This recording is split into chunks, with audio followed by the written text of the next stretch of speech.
Hi, good evening, everyone. It's wonderful to be with everyone. We have important issues to talk about tonight.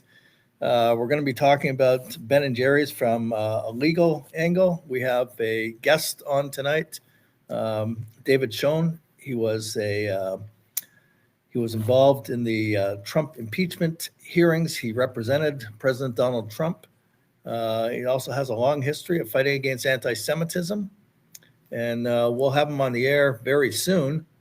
But first, as we do every week, before we get into the issues, and there's a lot of issues. There's, in fact, today here in Toronto, I just got word just a couple of hours ago about a Jewish man who was attacked in Toronto. He was beaten. A person was swearing at him, "You're an effing Jew, free Palestine." That's what's going on. That's what's going on. So we always start with a word from the Parsha. We always start from the Torah. And this is the final book of the Torah, Devarim. And it's Parsha's Echa. But I want to point something out that in the previous Parsha, we, Vet Chanan, we read the Shema. And that's our affirmation of faith. There's something very subtle and interesting that happens in this Parsha moving forward, and this Parsha Ekev. But in the Shema, it says, "You are to love the Lord your God with all your heart, with all your soul, with all your possessions. B'hal levavcha, uv'hal nafscha, uv'hal ma'adecha." And it's speaking to the individual. There's a subtle change that happens in this Parsha Ekev. And I want everyone to pay attention because this is really what's going on today, what we have to internalize today. When the Jews left Egypt, they left as individuals and they were molded into a nation. And when they're going to go into Israel, when Moses was imploring the Jewish people to remember everything that took place and remember the commandments and remember what you have to do when you go into Israel, there's a change that happens. There's almost like the same Shema being read in Parshas Ekev. And it says, to love the Lord your God, to serve him with all your hearts and with all your beings. B'hal levavacham, ub'hal nafshachem. And the rabbis comment, this is speaking to the people as a nation. They're finally developing into a nation. So there's laws and there's vision that is entirely different for the Jewish people when they're a nation. When you're an individual, you make individual decisions. When you're a nation, you make decisions based on a national outlook for the Jewish people. We are facing the most serious issues today and problems today of anti-Semitism. It has been unleashed.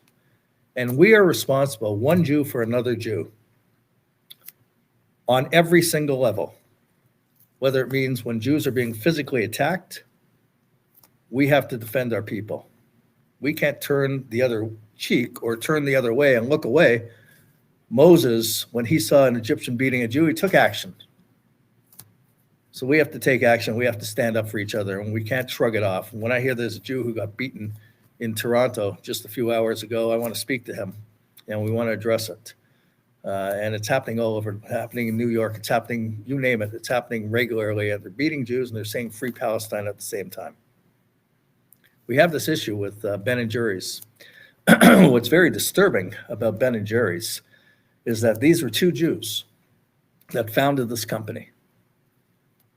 And they made common cause with such anti-Semites like Linda Sarsour and some leaders of the Black Lives Matter movement who have openly called for the destruction of Israel.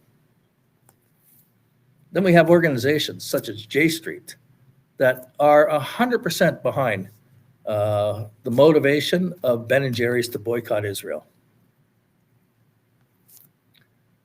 The BDS groups today, they're saying they want Ben and Jerry's to go even further.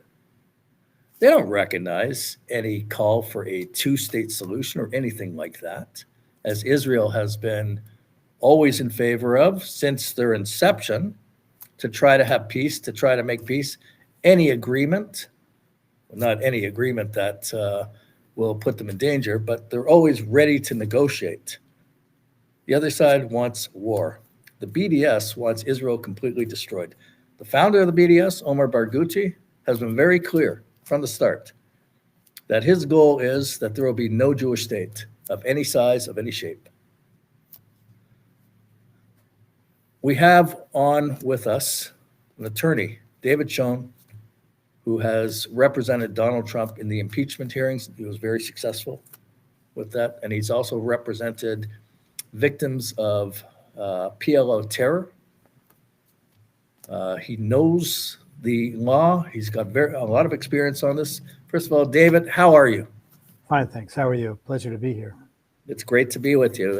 I've read so much about you, and you know when you're in that courtroom with the international media on you, and you pause for a moment to say a bracha over a glass of water. I mean, that was Kiddush Hashem. You're standing up for our beliefs, and you came from a background, I understand, a secular background, and you adopted a purposeful life of embracing the Torah, and it's an honor that you would do this that you would show. I'm pausing for God for a moment.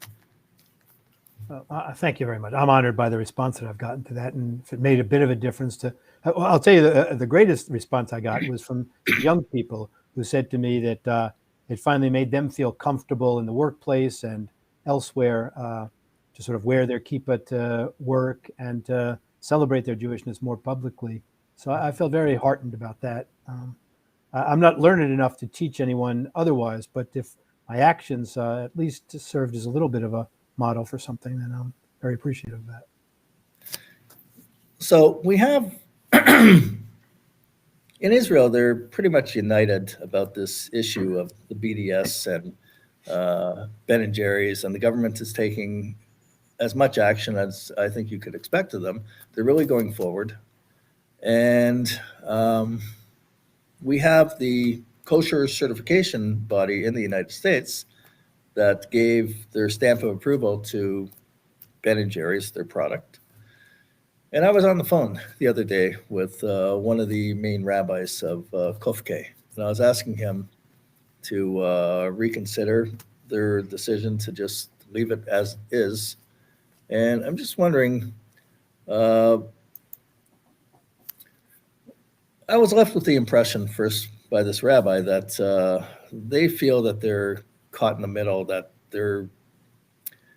they would like to decertify Ben and Jerry's, but they feel that there could be legal ramifications if they make such a move. What would you say about that? I think they're dead wrong. In fact, they're in the newspaper today, saying the Chafke, saying that they don't think they're going to go the decertification route, but they're trying to, engage in some negotiations. I don't know what that means. There's nothing about this situation that should permit the Chafke to continue to give their imprimatur to Ben and Jerry's in any way. Should be removed immediately. I hear some people say, well, let's not cross over. Kashrus is not about politics and so on. This is a distinct situation. This is a situation in which a company has announced in words and deed that they are anti-Semitic. They are anti-Israel, anti-Semitic, and the Chafke has no business being in any way associated with them. That's my view, and I don't think they face any legal ramifications for removing it. I think that, frankly, we'll talk about, I'm sure, Ben and Jerry's faces legal ramifications, and I'm sure that they violated in spirit, if not in letter, any agreement that they had with the Chafke, because I believe they're violating U.S. law. I believe they're violating federal anti-boycott laws and many state anti-boycott laws. One of the issues I raised with them was that we have non-Jewish governors of various states that are taking action against Ben and Jerry's. And I said, suppose that they look at the Kufk and they say, why should we be more Jewish than the Kufk? Why should we take action? The Kufk is not taking action. The rabbi was extremely uncomfortable when I brought that up. I said, in fact, that is Gemara logic, Kol v'chomer, all the more so. So do you see that? So he felt backed in a corner, and but nonetheless, still they have not. Now, I look at this and I say, so I'm not a lawyer, but I read a lot. You're the lawyer, you're an expert in this. And Alan Dershowitz, you were on his show. And he's been very outspoken about this issue as well. He's made some videos. He's made a lot of statements about this as well. So here we have these anti-BDS laws in the various states. And so it's illegal for this activity of Ben and Jerry's to engage in. So can't the CUFK say we cannot allow our stamp, our certification to be operating in these states where it's illegal to sell, to engage in that activity? Isn't that one avenue that they could say you're in breach of contract? We have to decertify you. I think absolutely. I mean, look at it ab initio. Would the CUFK give certification to a group that announced ahead of time, it's anti-Semitic, which Ben & Jerry's now has done? Would they say, well, it doesn't matter. As long as your ice cream or your hot dog is kosher, we're going to support you. And by the way, we'll take your money to support you and send a message to the world that we certify the kashrus or the Jewishness of your product. Absolutely not. They have no business being involved, and they can certainly take the position that we believe Ben & Jerry's is engaging in illegal conduct, certainly conduct that's not of the nature that we can be associated with, and therefore we're removing our certification. Let Ben & Jerry's complain about that their kosher certification is being removed. There'd be some irony there, I would suggest. Complete irony. I mean, that's unbelievable. So, but on the other side, the financial side, Ben & Jerry's operates also the Ben & Jerry's Foundation, and the foundation has provided funding to, I could highlight one organization, Badil. And Badil was going to receive some funding from the European Union, but they had to sign a document that none of the funding will go towards terrorist organizations, and they refused to sign.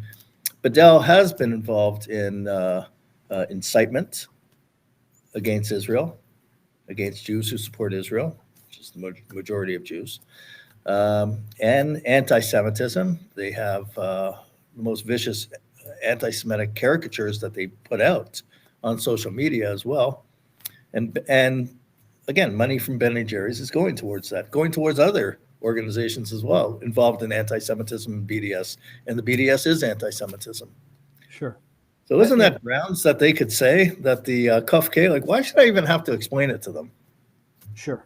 And I think, frankly, the broader point is those are grounds for people to simply stop using the product now, period, whether it had certification or otherwise. This organization, StopAntisemitism.org, listed as their anti-Semite of the week this week, this Anuradha Mittal, the vice president of the Ben & Jerry's Foundation.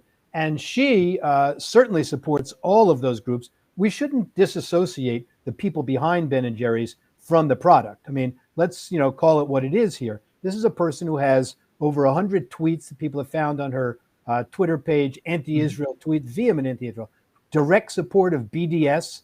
So there are no bones to be made about it. They originally took Unilever to task for saying that Unilever wanted to continue to do business in Israel.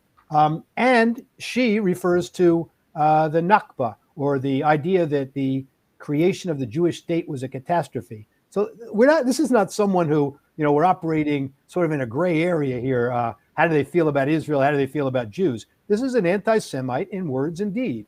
And that's Ben & Jerry's. That's the face of Ben & Jerry's. So we have all these BDS organizations, including J Street and the New Israel Fund and Peace Now. They have taken positions against the IRA definition of anti-Semitism.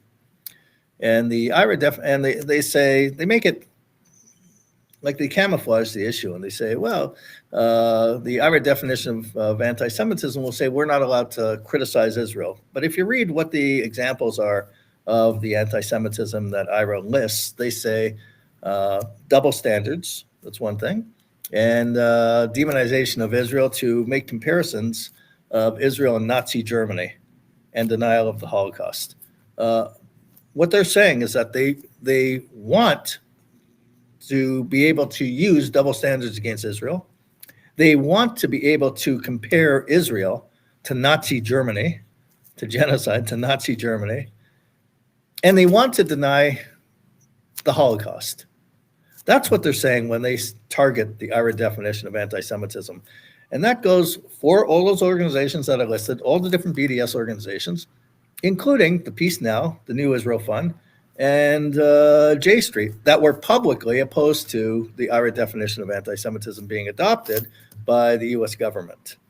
So this is clearly anti-Semitic. When you look at you just read the IRA definition, that is what they want. They want to be able to have freedom to do that, to demonize Jews and make them into, just like with the coronavirus when it just started, that they had these conspiracies and we're saying that Jews are behind the coronavirus and we are worse than the disease, and therefore what to do if it's worse than the disease, you got to destroy it. So this is vicious anti-Semitism that the CUF-K could feel sort of threatened by these organizations, that maybe there will be a lawsuit against them if they yank the CUF-K. Like I said with the Parsha, Jews are responsible for one another. We're a nation, and we have to pull for each other. And when the certification, the rabbis that we're supposed to look up to say this is kosher, and they're funding these organizations and making these statements of anti-Semitism, how could they refuse? Yeah, no, I think that's right. You've made a very important point here, among others. You've focused on Natan Sharansky's 3 Ds. That is the demonization, the delegitimization, and the double standards. And that's a test that Sharansky proposed to consider whether things like BDS actions are actually anti-Semitic. Here, again, as you've pointed out, there's not a question about it. If you take each element, clearly the Ben & Jerry's boycott fails, and the rhetoric used by Anurata Mittal and her compatriots, let's say, fails all of those tests. Why is Ben & Jerry's operating in other so-called occupied territories? The entire premise of Ben & Jerry is misplaced. They refer to the occupied Palestinian territories. That's a false term as a matter of law and a matter of fact. But that's the premise that they're asking people to buy into. And so they delegitimize Israel in that regard. The double standards, as we say, you've got a graphic, I know, that shows all of the places where Ben & Jerry's operates, and those really are occupations. Go figure. Right. Judean Samaria is not an occupation. It's not illegal, and it's not an occupation as a matter of law.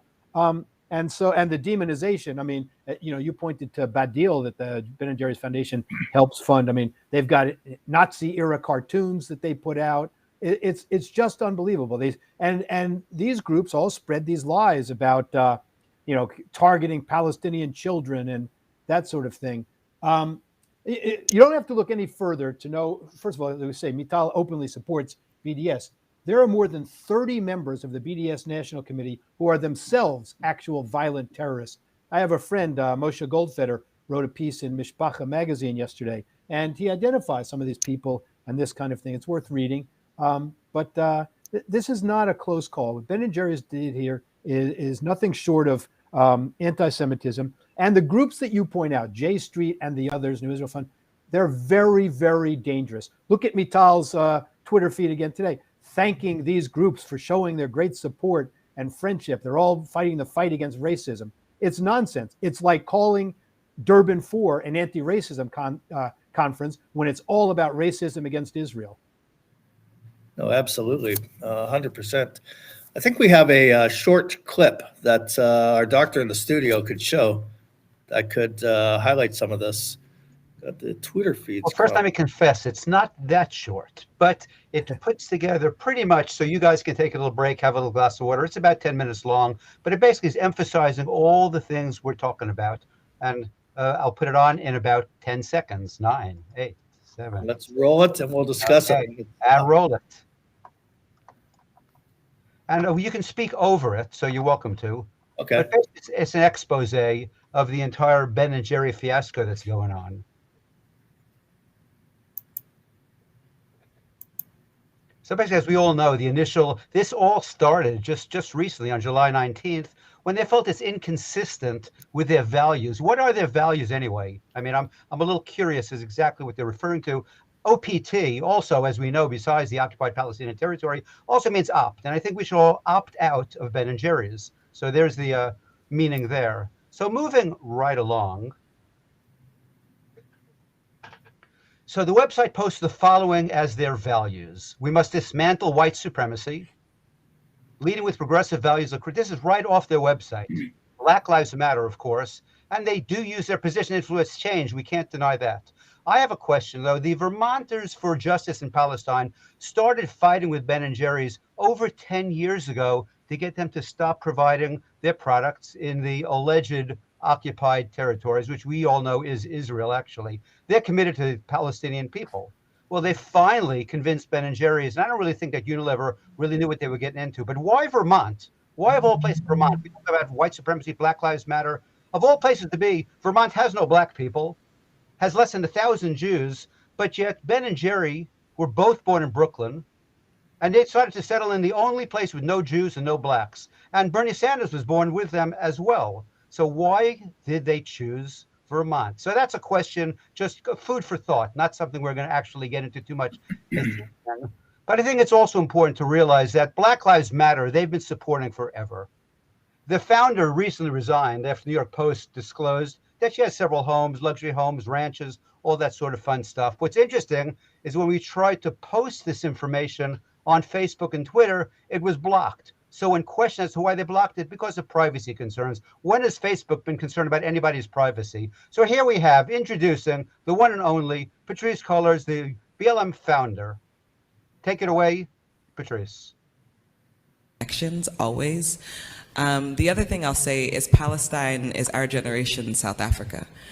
And that's a Harvard audience clapping for her, by the way. If we don't step up boldly and courageously to end the imperialist project that's called Israel, we're doomed. That's who Ben and Jerry give money to, someone who feels that Israel is merely an experiment. So several rapid-fire sequelae to Ben and Jerry's announcement soon followed, and I don't think they were quite ready for it. It almost seems like Unilever was blindsided by it. Well, here's a first sequelae to the announcement, a plummeting of the stock 2 days after the announcement. What's interesting is this isn't the first time that they were blindsided. There's an article written in 2007, I believe, about corporate responsibility during the Holocaust. And you could find it online or in the Cambridge University Press. And basically, it says it examines the way Unilever in particular, as an early corporation, just basically what they did is they ignored the fact that Hitler was taken over because they were making money off it. So anybody wants to find this article, it's easily accessible online. And the realization that Unilever, basically, they were an accomplice to the criminal activities being performed. So I've done some research on that. But again, you could find it under the Cambridge University Press, under the article, The Case of Unilever and Germany in the 1930s. So back to the present day, Unilever didn't seem to get hurt too badly. These are just a few of their headquarters around the world, from Germany to London to India to Rotterdam. I couldn't fit all of them on the screen. And in the interest of time, this is all we'll talk about this evening. So moving right along, immediately, several stores decided we're not going to carry Ben & Jerry's. Now, this is small stuff for Ben & Jerry's, but it's still making a statement.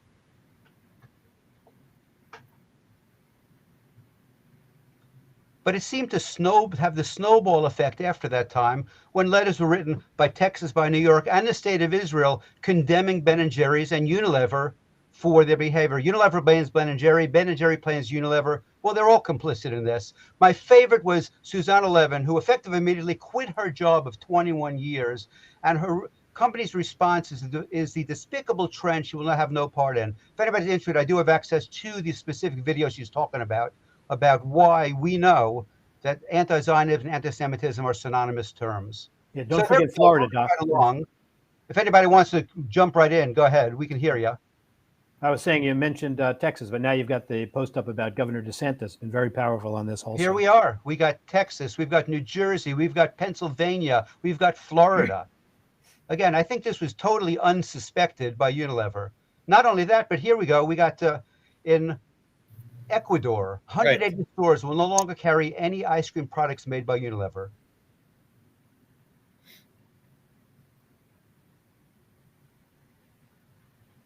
There are also, while you're pausing for a second, there are also complaints that have been filed already with the U.S. Office of Anti-Boycott Compliance, and there are federal lawsuits being prepared now to be filed against Unilever. Well, here we have who you referred to earlier, is the notorious Jew hater, Miss Maital. we might all ignore her for the future. She sent a tweet out, I believe, today saying she's not anti-Semitic. Yeah, if we just a cursory peruse of her Twitter account shows well over 100, 108 I counted until today. And these are some of her comments. Israel bombs first and weeps later. Defend Israel against what? Against her. We should defend ourselves. Opposition to the unlawful settlements. This is the Ben and Jerry's person. I mean, this is who's been with them. This isn't a new finding. We just found out recently. The catastrophe. She calls Israel the catastrophe. And of course, on her Twitter feed, she stands with Ilhan Omar. I mean, what a surprise that is. But my favorite tweet, which I think she may not have quite appreciated the ramifications of, will be on the screen any moment now, and there it is. She thinks that they should drop Gal Gadot because she supports the IDF. Well, of course she supports the IDF. That's a pretty stupid comment, to say the least. She doesn't only support it.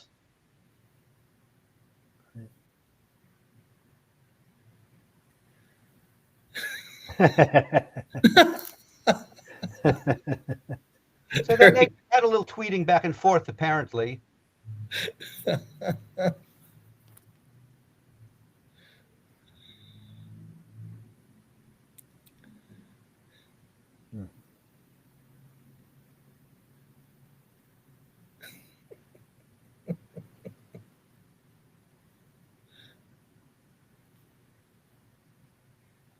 What she said was, what the do you know? Go on yourself.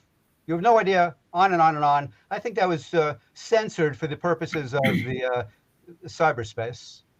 But in all seriousness, this is a real comment she made on her Twitter feed, that her heart breaks, her country's at war, she worries for her family, her friends, her people, on and on. But most importantly, what she does is she prays for the victims and the families on both sides of the line. That's not what the Palestinians do, and they want no Israel. She's not condemning the Palestinian people for their leadership. And just full disclosure, so I can't get in trouble, we've had some copyright problems before. The first tweet is counterfeit. It's not really from Gal, it's from me. The second is legitimate.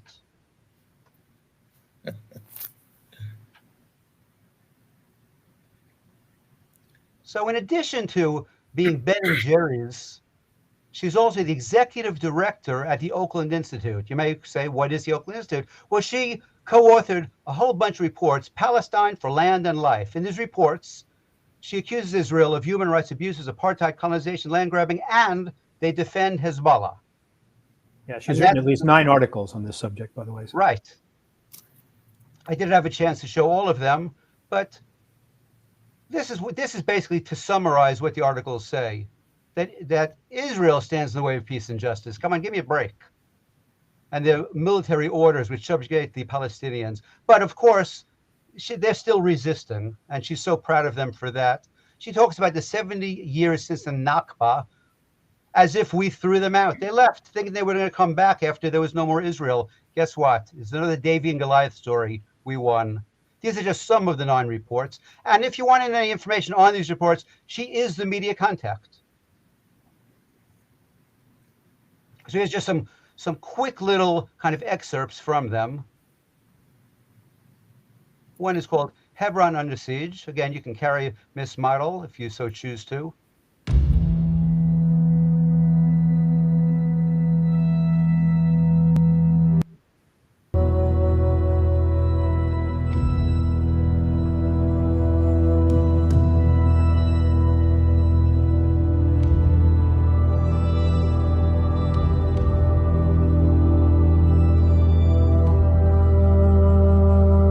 Where did she get that from? Are we routinely throwing garbage and stones? We're blocking the stones coming from the Palestinians to us, but it's dangerous.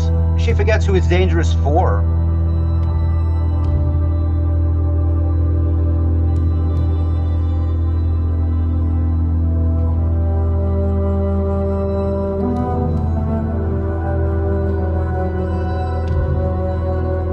I love when people say more than 35. Does that mean 36? Violations according to whom? Again, if you have any information on these, just contact her. She's immediate contact and the co-author of all of these reports. We'll wind this on down momentarily. But again, not only Oakland Institute, but Badel is who she funnels money from Ben and Jerry's to Oakland Institute and from there to Badel. And this is well documented since they just follow the money. And they have Jew hatred, and they publish, this is one of their many cartoons.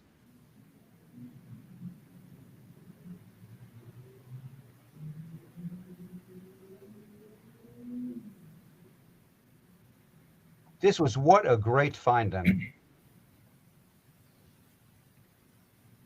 They refused to sever ties or say they were not going to give money, which will be linked to terrorism.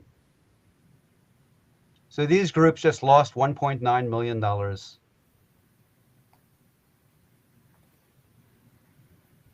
As we know, in addition to our guest this evening, Dershowitz is also taking some legal action. And to quote Alan, the problem is not that they're protesting Israeli policies, it's that they don't protest any other policies. And there is a word for that, and it's called anti-Semitism. Then I have actually a little video of Alan because he went public with this commentary.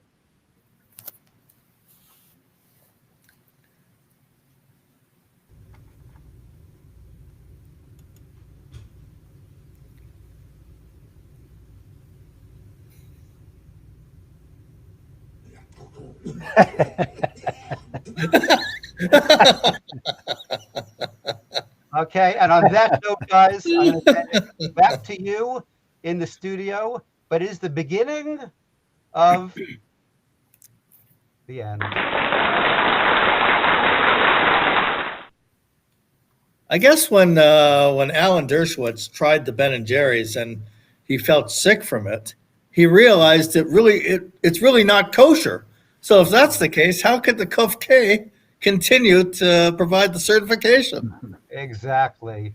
Okay, guys, I'm going to take a break. See ya. Yeah. You know, it's amazing how closely intertwined so many of these issues are. I think this Ben and Jerry's thing really gives an opportunity to, jump in a sense to this Durban conference coming up on September 22nd at the United Nations. They both perpetrate the same kinds of lies. The irony of that conference is it's supposed to be an anti-racism conference, but it's completely racist, anti-Semitic when it comes to Israel, filled with lies, telling the same kinds of lies that Ben & Jerry's Foundation funds. And we've all got to speak out against that well before it happens. It's a celebration of the original Durban, but some of the countries have seen it for what it is. Right now, the US, Australia, Austria, Canada, Czech Republic, Germany, Hungary, Israel, Netherlands, United Kingdom are speaking out and saying we're going to boycott Durban. And frankly, I think they should all boycott Ben & Jerry's and Unilever until they correct the lies that they're telling that's behind this whole campaign. It's interesting that, for example, the European Union won't fund Badil, but Ben & Jerry's is. That also probably gives rise to some separate liability for Ben & Jerry's. But there are a bunch of federal statutes that I think hopefully people will bring legal action. And I don't know that Ben & Jerry's will get the message. I mean, these people, especially Mittal and Ben & Jerry, I suppose, are at their hearts anti-Semitic. And so nothing's going to change their mind, I suppose. They're not interested in facts. They're just interested in false rhetoric. The other thing is, by the way, that I thought maybe we'd touch on is first of all, you mentioned earlier their support for their association with Linda Sarsour, one of the leading anti-Semites. But, one of the board members of this BDS National Committee is Leila Khaled. There's a tie-in between her and what I call the hate squad. You see Rashida Tlaib celebrating the terrorist Leila Khaled.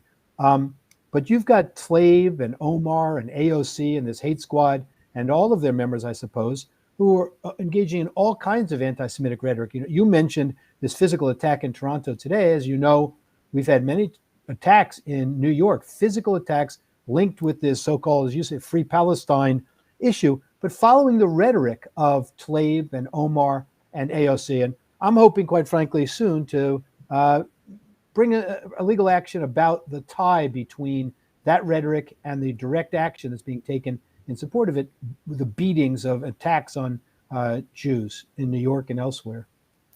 Where would that legal action take place? Well, I think that without giving it away yet, because we've just kind of finalizing the details now.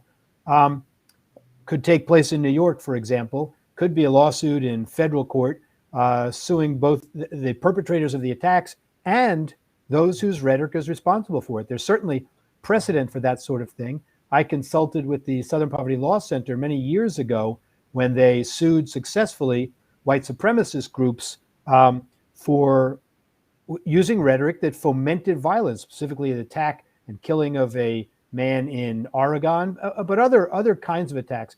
They lost the case and they lost their property as a result of it. I say that, Tlaib and AOC and Omar are nothing different from the other side of the picture, from a David Duke, let's say. They're the same kind of ilk as white supremacists, in the sense that they use reckless, false rhetoric that targets people and then victimizes people. And we see Jews getting beaten because of it. The irony there is every time AOC opens her mouth and then she gets some pushback, she says, "Oh my gosh, look at the death threats I'm getting, because of what I said." Well, death threats are bad, but she's saying things that are inflammatory and accusatory, and they're false, and they're causing people to get hurt very badly. I have actually seen a link, some connection with white supremacist neo-Nazis and these BDS organizations, some of the leaders, that they tweet back and forth and compliment each other back and forth. So I have seen that. I remember, in fact, when Israel first went into Lebanon, I think it was 1982 or 81, first went into Lebanon against the PLO, and they uncovered a connection back then of neo-Nazis that were assisting the PLO as well. When it comes to Jews, they agree on the bottom line. When it comes to Holocaust denial, there's no question about it. Originally, when I was heavily involved in gathering the evidence against Ernst Zundel, who was the world's largest purveyor of neo-Nazi material, Holocaust denial material in the world. And eventually he was deported from Canada to Germany, and he died in jail. But prior to Zundel, and I infiltrated some organizations back then as well, a group in Washington, D.C. called Liberty Lobby. And they were probably the strongest group that they had. And they gave birth to a group called the Institute for Historical Review that put out all these books denying the Holocaust. So, but the initial money for this campaign of Holocaust denial came from Saudi Arabia. And the first book that was thin book that was published at the time was The 6 Million Reconsidered. It was written by a Saudi agent who changed his name, Americanized his name, and to try to make it acceptable. So there was a tie way back when with Nazis and the PLO. And when you talk about the rhetoric that the Southern Policy Law Center, that they prosecuted against white supremacists, and you're using the same logic as what they use, there's a direct connection with these groups. That's what I'm saying. So. Sure. Not surprising. It has to be.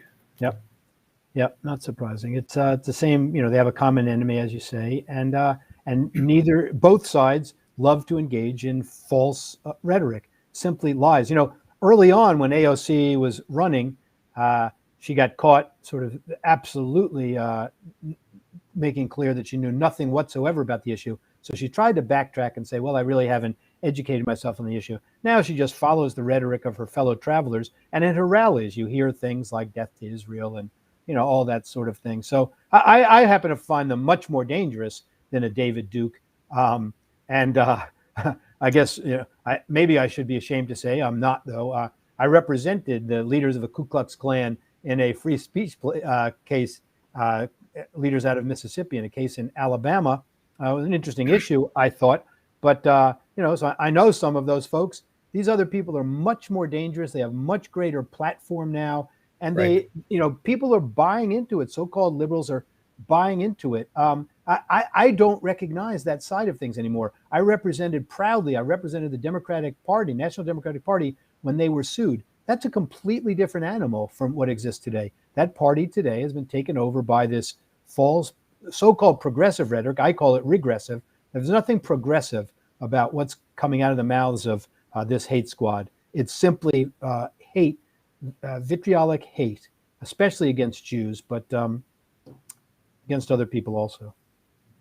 And it's so vivid today that so you have these organizations like J Street, New Israel Fund, etc., that Jewish Voice for Peace. The list goes on of so-called proud Jews, and they're embracing the BDS, and they want Israel destroyed, and they want no Jewish state, and they're celebrating the initiative by Ben and Jerry's. Ben and Jerry's today, they came out with a statement. They fully support what's going on to boycott Israel, and they say, but we're proud Jews. Yeah, no, you're right. I mean, you made the point earlier that, there's a question asked, how can I be holier, more Catholic than the Pope, sort of thing.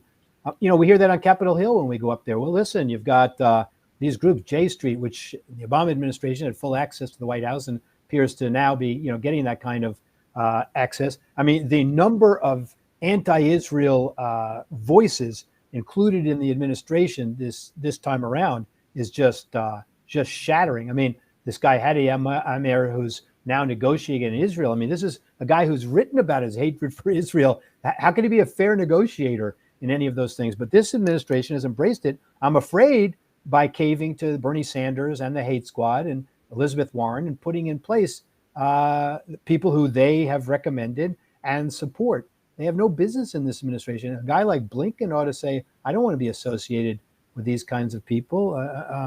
But that's not what's happening. There's this momentum. I'd like to think that the media builds it up to be much more than it is, and that there are many more sort of fair, reasonable thinking Americans who don't have those kinds of extreme views, who are proud of their country, proud of the formation of the country, recognize that there were problems in that formation, but are proud of their country, not shooting it down all over the world and in every regard criticizing what's going on in our country. Anyway. Anthony Blinken, I've done a little bit of research into him, and unfortunately, he goes back having a strong working relationship with the founder of J Street, and he's taken positions previously against Israel that are in line with J Street. So, I mean, I hope maybe he has changed a little bit, but I also think Israel is stronger today than they've ever been. And I remember when under the Bush senior administration that they were threatening to withhold loan guarantees to Israel. And I don't know, a few $1 billion or something. So now the GDP in Israel is something like 400 billion. So, I mean, it's good to see that Israel is very strong and successful and getting stronger even, so they could resist some of the pressure, but there is pressure on other levels as well. And I think that's right. I think, with this new coalition government, we'll have to see how it plays out. But there certainly is a strong element within there that wants to kowtow to the U.S. and to this administration now, and wants to disassociate itself from Netanyahu, who they believe engaged in just partisan politics in the relationship. But listen, Israel never stood stronger, I think, at least in its relationship with the U.S. than it did in the last administration. And it's not just about politics. It was about speaking principle over political expediency before. The last administration was willing to at least call terrorists and to support our allies and make clear, we will support our allies and not the other side. And they brought about these Abraham Accords that changed the entire landscape.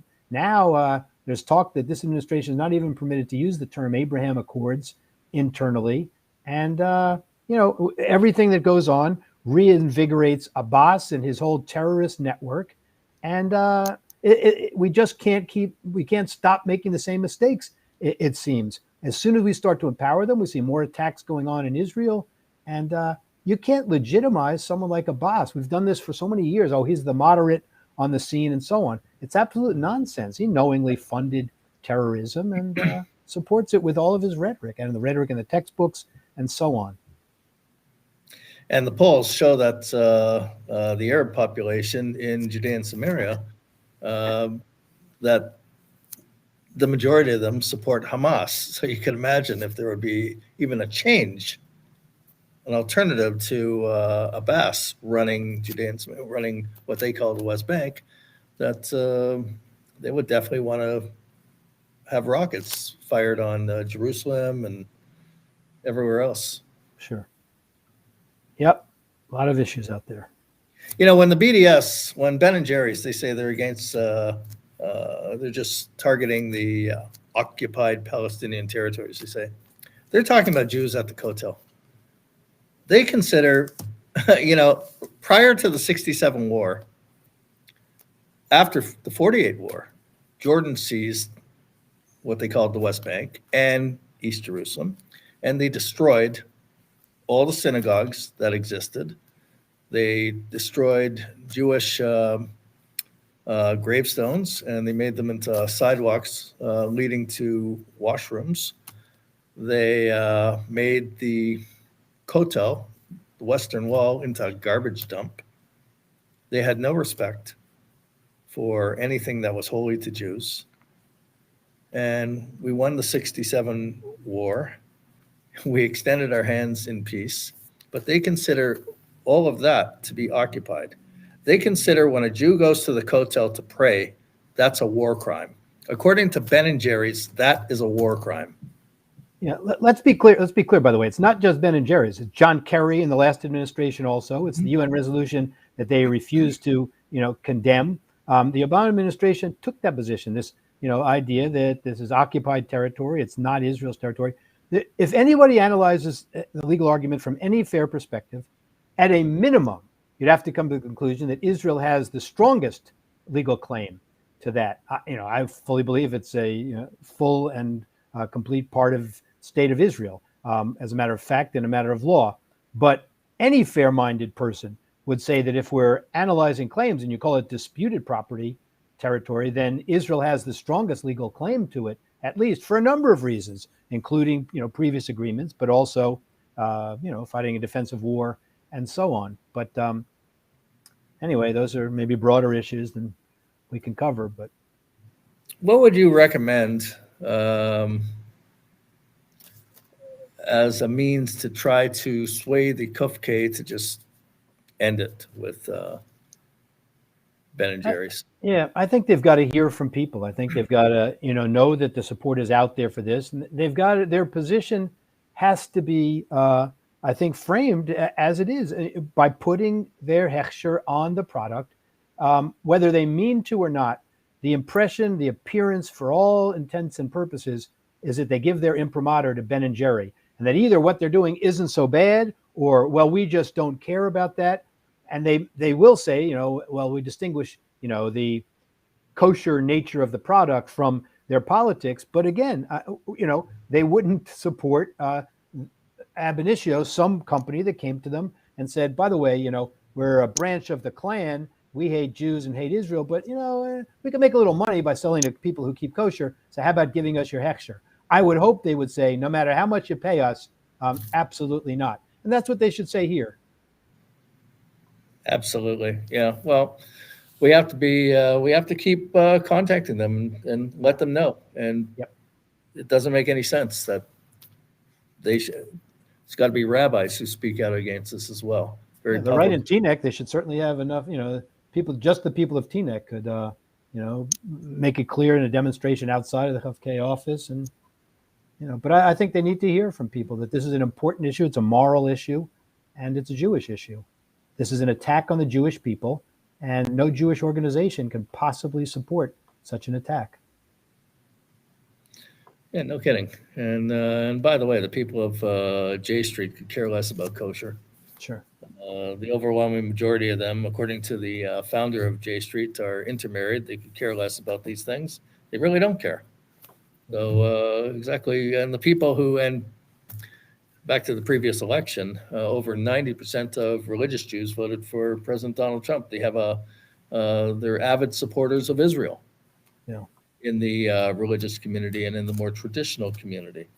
So that's who that's who wants the kosher certification body to reflect the values and cut the BDS out. Yeah. Well, people like you and Alan Skorsky and others who are getting the message out have to keep getting it out. And there aren't so many shows like this that really kind of call it like it is, and really demonstrate with facts what the issues are. I did Alan's show the other day, and he does the same kind. He supports with facts, not Right. just rhetoric, the position that he states, and they're really undeniable. That to me is something the ZOA has always done pretty well. They're portrayed as a sort of right-wing group. I don't like these labels one way or the other, but Right. they document violations of Oslo back then, and they call it like it is, in my opinion. NGO Monitor just came out with a report today that the accusation against Israel during the latest war with Hamas, short war, the BDS always claims Israel was targeting civilians. So Yeah. NGO Monitor, they're showing, and they're listing the names, the BDS groups. So they looked into the names of all these people. These are all Hamas operatives. And they're in their uniforms, they're in their positions before they got killed by the IDF. Yeah. And like they're shooting at the IDF. So Yeah, but it's the same groups we see, this so-called Human Rights Watch Right. and Amnesty International. Same just knee-jerk reactions.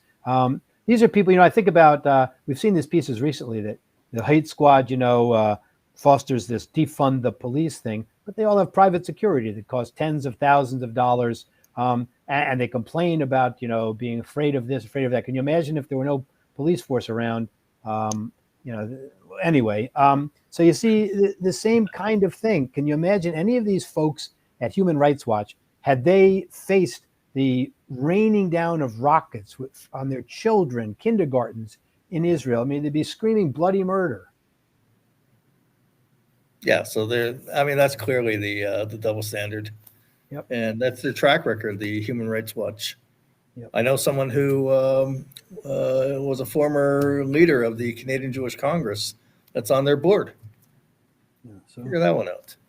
Yeah, as long as Jews keep endorsing this kind of Jew hatred and Israel hatred, we're in big trouble, I think, unless we continue to expose them. And that's why at every turn we have to speak out against this boycott. We have to speak out very strongly against this Durban conference. It's pretty gutsy, at least, that some of these countries have decided to boycott the conference, but there's no business taking place at the UN in New York, but that's what it's going to be. And again, so many of these groups have taken the battle from us. They get the New York Times behind them and all. To call this thing an anti-racism conference is a travesty.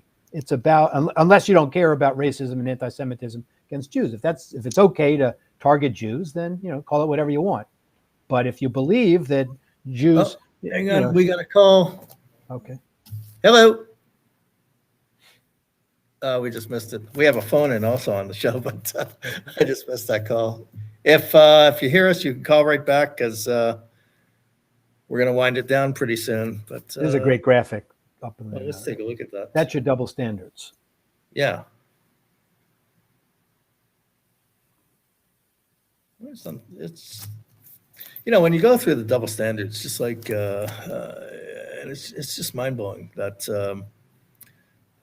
Jews are being singled out for everything, held to a different standard than anyone else. And the examples of the IRA definition, you just read it and you go that and these BDS groups and J Street and their friends are working against IRA.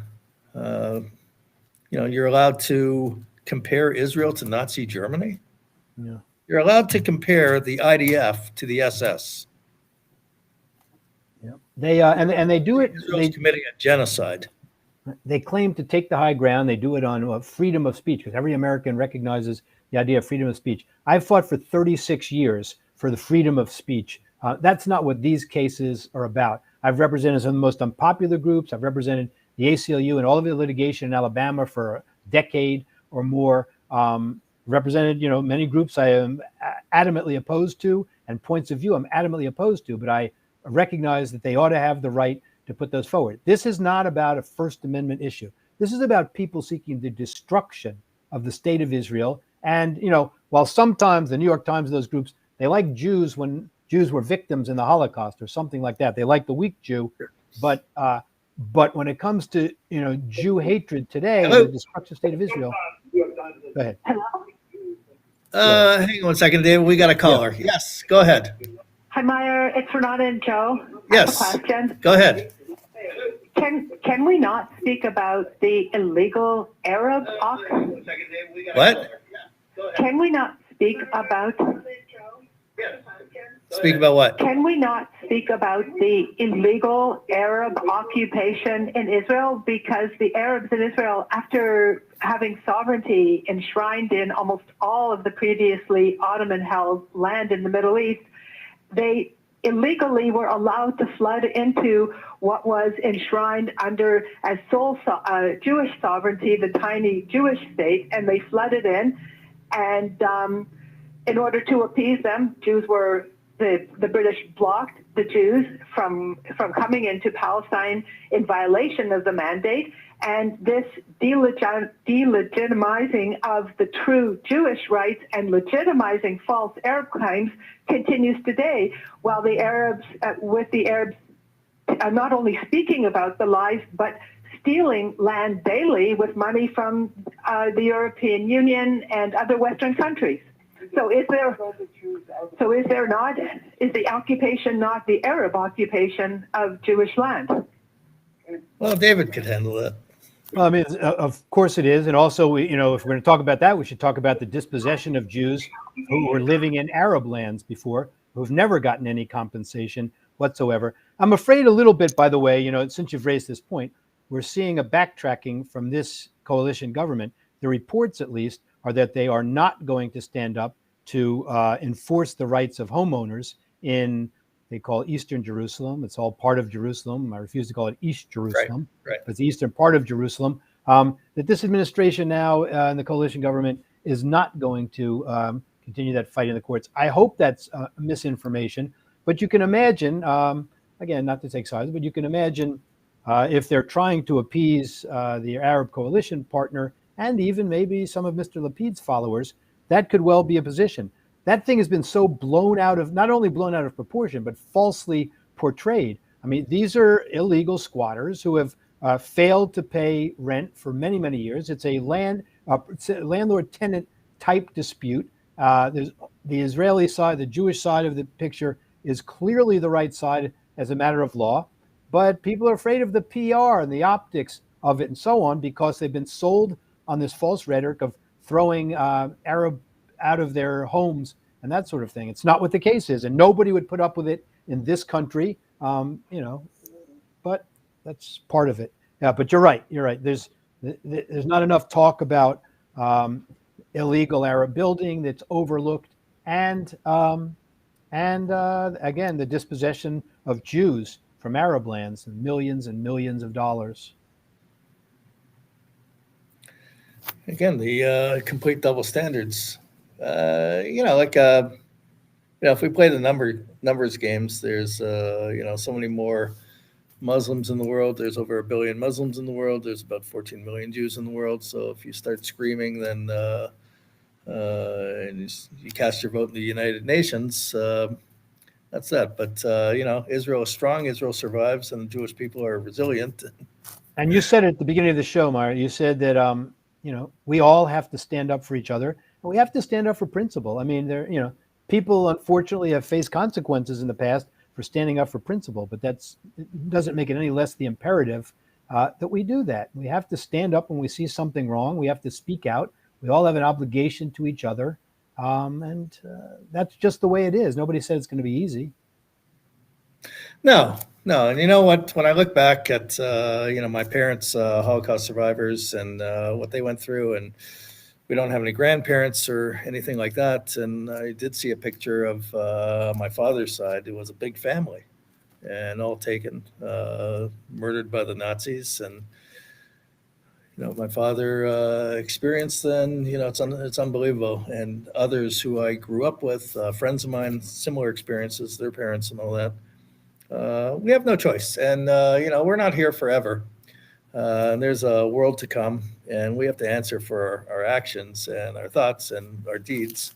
And we are under an obligation to do what we can do while we're here. And with whatever resources that we have, whatever skills that God gave us that we could be successful at, we're all one body, one Jewish body. And if everybody does what they have to do and use their talents the best they can for our purpose, then we're stronger for that and we'll do well. And that's exactly what happened in 1948 when the Jews said, we have to do it.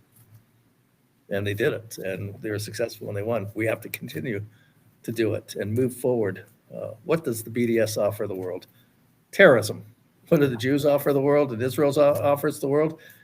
When you think about what Israel offers the world, it's just really mind-blowing, actually. Medical technology, every kind of technology you could think of, successful, Right. and saving lives, improving the world. It really is Tikkun Olam when you think about it. They are making that contribution to the world.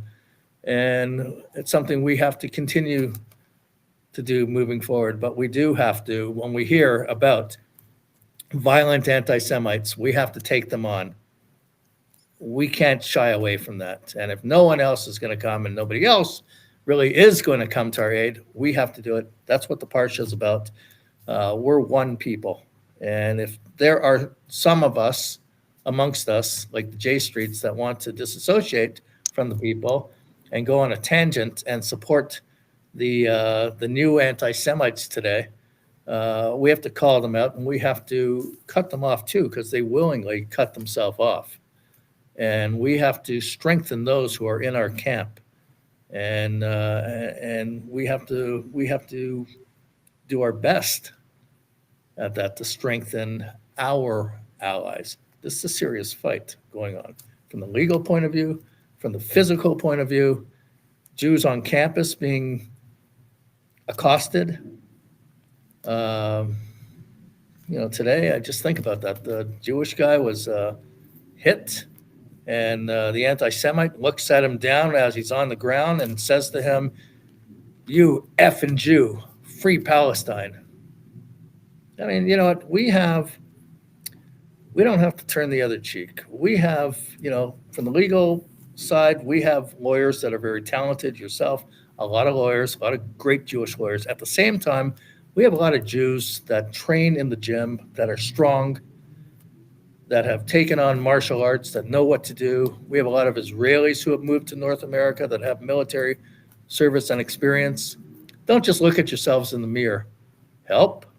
You have to help. We have to reach out to them. We have to do this for our people. Yeah, very well said. And quite frankly, we need you folks in the media to get this message out. I think it's more important than what we can do on the legal front, because you can change minds. Look at some of these comments you're getting from your listeners and viewers tonight. These folks know what they're talking about. They follow the issues. They're making very sophisticated comments with, in detail and all of that. There's a group out there that we don't hear from in the mainstream media, and they follow shows like yours and all that. Your voices have to be heard. That's what's going to change minds and hearts, I think, more even than just bringing a lawsuit. That's all I can do. It all works together. Yeah. It all works together. It's perfect. It's perfect how it works together. David, I want to thank you for coming on the show tonight. And, I wish you the best with your lawsuit that you're talking about. Thank you. That's very important, and we want to hear about that more. Okay. And it was, one question before we sign off. You represented President Donald Trump, and you were successful. And he was the most pro-Israel president that I could ever think about. I mean, what he has done for Israel, Jerusalem, the Golan Heights, defunding UNRWA, sanctions on Iran. The list just goes on. I think it's a list of over 100 unbelievable initiatives he's done for Israel. He recognized IRA also, and he took action against anti-Semitism on campuses. It was incredible. Alan Dershowitz praised him for that when he took it upon himself to sign a bill recognizing IRA and taking measures against university campuses that were going to legitimize the BDS. If you're going to legitimize the BDS, then we are going to defend your campus, defund your campus for that. So, I mean, that's an example of what he did. What was your experience working with Donald Trump? I mean, I would think just unbelievable. Yeah, it's funny, you know, I had only read about him, heard about him, and so on, and I was expecting this very sort of brash figure and all that. Could not have been more gracious to me in every conversation we had. He made me feel like that I was doing him a favor by, you know, speaking to him. And here he was at the time, the president of the United States, and afterwards I found him to be humble on the telephone in every conversation and genuinely seeking my advice on things. It was striking to me. That's my entire experience with him, frankly. I haven't had a phone call different from that, frankly. Wow. Unbelievable. David, I want to thank you for being on our show. Thank you very much, and all the success, and may God bless you also. You've done tremendous work. Thank you. You and your viewers and listeners also. Thank you so much. It's been a real honor. Thank you. Take care. Gary, do we have a song for? Of course we do. I just wanted to, you know, being the ultimate optimist, know that we're having the Olympics now, and those countries that have made peace with Israel are embracing the Israelis. Those who have not are refusing to compete against them. So here's a nice comparison. So there's UAE and Israel bicycle riders loving it.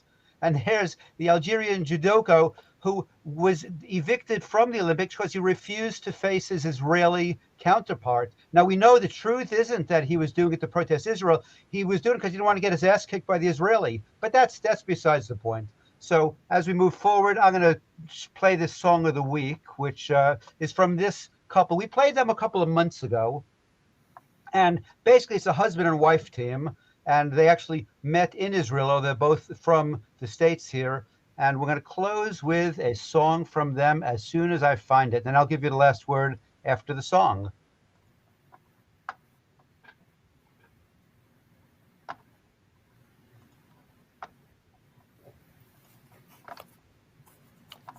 And here we go.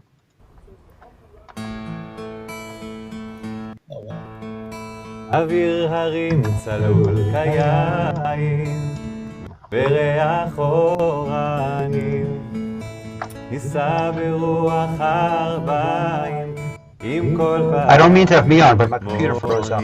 So I'll be with you. מובטר דמעתי לנו ואבן שבויה בחלומה העיר אשר דדן יושבת ובליבה חומה ירושלים של זהב ושל נחושת ושל אור הלא לכל שירייך אני כינור ירושלים של זהב ושל נחושת ושל אור הלא לכל שירייך אני כינור שורות המים, כיכר השוק ריקה, ואין פוקדת הר הבית בעיר העתיקה. ובמרות אשר בסלע מהללות רוחות, ואין יורד אל ים המלח בדרך יריחו. ירושלים של זהב ושל נחושת ושל אור הלא לכל שירייך אני כינור ירושלים של זהב ושל נחושת ושל אור הלא לכל שירייך אני כינור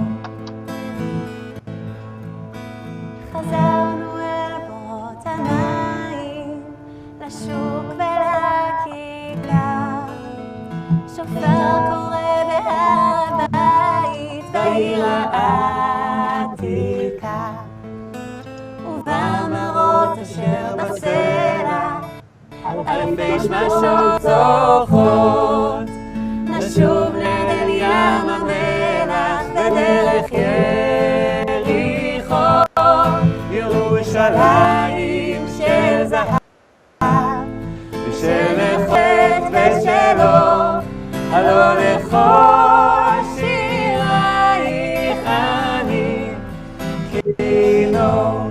ירושלים של זהב ושל נחושת ושלו, הלא לכל שירייך אני כינור,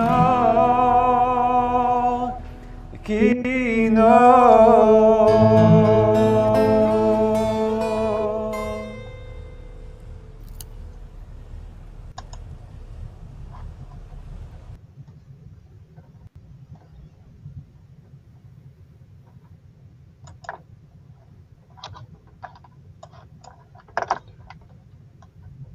There you go, Mayor. You get the final word. Well, thank you very much, everyone joining us. Please share this with the various pages and groups that you're part of on social media. Reach a lot more people with our message, which is actually your message too. And we'll see you next week. Thank you very much for joining us. And go to our website, new website, which is israelnow.ca. And you'll find a lot of information on what we're proposing, what we're talking about. And on that note, let me find And make a donation. Go on the site and make a donation. We'll be that much stronger. There it is. And we'll see you all next week.